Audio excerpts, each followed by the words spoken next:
Shalom, bertemu lagi dengan saya Rifhan Sabuna. Pada kesempatan kali ini kita akan terus melanjutkan untuk memahami tata gereja reformasi. Secara khusus pada kesempatan hari ini kita akan mendengar dari pasal 49, 50, 51, dan 52 sekaligus mengakhiri bagian kedua dari tata gereja reformasi. Dalam pasal yang ke-49 dikatakan deputat-deputat perkumpulan yang lebih luas. Maksud dari pasal ini ialah dalam perkumpulan yang lebih luas seperti rapat sinode provinsi ataupun sinode umum, maka sinode wajib mengangkat deputat-deputat atau orang-orang yang ditugaskan untuk melanjutkan tugas atau hasil sinode yang ada. Jadi apapun hasil yang sudah disepakati dalam sinode harus dikerjakan. Yang mengerjakan tugas-tugas ini ialah deputat-deputat atau badan yang ditunjuk atau dibentuk pada saat sidang sinode itu sendiri. Adapun dikatakan dalam tata gereja reformasi, salah satunya berupa kedeputatan untuk mengawasi sekolah teologia. Artinya ada deputat khusus untuk mengawasi sekolah teologia. Ada dikatakan kedeputatan untuk perhubungan, kedeputatan untuk membantu klasis. Artinya ada deputat yang berbicara atau berkegiatan untuk melakukan hubungan dengan gereja-gereja lain atau gereja-gereja luar, ataupun dengan pemerintahan, ataupun dengan hal-hal yang lainnya. Itu diatur di dalam kedeputatan itu sendiri. Atau deputat dalam mengawasi klasis. Ya, klasis artinya menjaga bagaimana kegiatan-kegiatan klasis bisa berjalan dengan baik, kegiatan-kegiatan penginjilan dalam klasis bisa dijalankan dengan baik. Itulah tugas-tugas daripada deputat-deputat yang dimaksudkan di dalam pasal yang ke-49.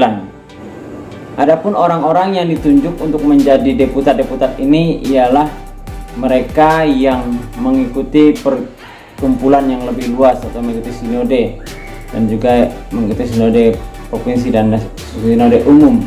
Dalam hal ini mereka ini boleh setelah menjabat mengundurkan diri dan dipanggil lagi boleh, atau diangkat orang-orang baru boleh.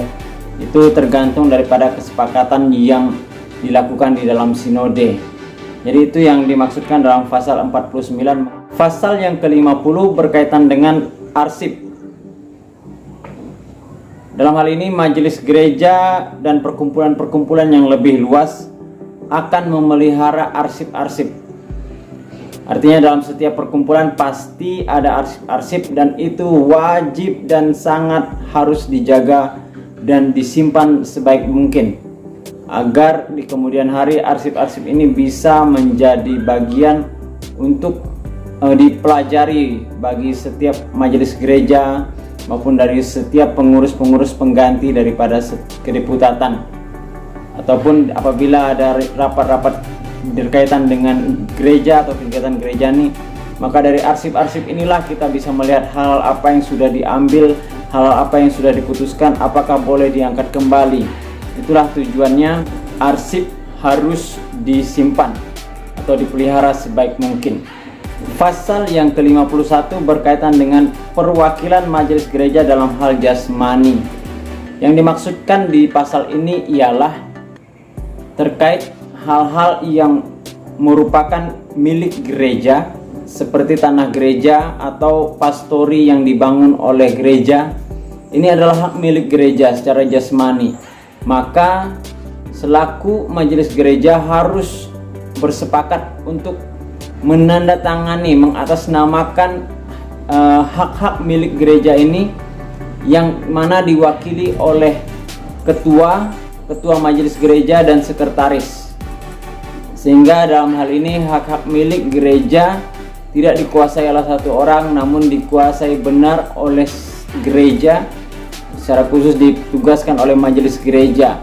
Dan memang demikianlah yang harus dikerjakan, bahwasanya harta-harta atau tanah gereja, hak milik gereja harus menjadi tanggung jawab majelis gereja. Jadi dalam hal penandatanganan atau dalam hal surat menyuratnya harus diatasnamakan paling tidak ketua majelis gereja atau pendetanya, dan juga sekretaris di dalam majelis gereja itu sendiri. Itu yang dimaksudkan dalam pasal yang ke-51. Dan di pasal yang ke-52, perwakilan gereja untuk hak miliknya. Jadi yang dimaksudkan di dalam pasal 52 ini ialah hak-hak yang berkaitan dengan milik gereja. Contohnya misalnya sekolah, baik SMP maupun sekolah teologi. Maka hal-hal yang berkaitan dengan kepemilikan gereja ini dapat memilih deputat-deputat untuk menjadi perwakilan mengurus kegiatan sekolah ini. Itulah yang dimaksudkan perwakilan gereja untuk hak miliknya. Artinya secara umum setiap gereja atau jemaat memiliki sekolah, bertanggung jawab atas sekolah, namun secara kepengurusan dalam sekolah, klasis harus membentuk deputat untuk mempertanggungjawabkan, untuk bertanggung jawab mengurus sekolah itu. Jadi secara kepemilikan sekolah ialah milik jemaat, namun secara kepengurusan maka klasis harus menunjuk deputat-deputat sebagai perwakilan untuk mengurus sekolah itu dalam hal izin dan sebagainya. Itu yang dimaksudkan di pasal yang ke-52. Jadi demikianlah yang bisa saya sampaikan dari pasal yang ke-49, 50, 51 dan 52. Semoga video ini bermanfaat bagi kita. Akhir kata saya ucapkan shalom.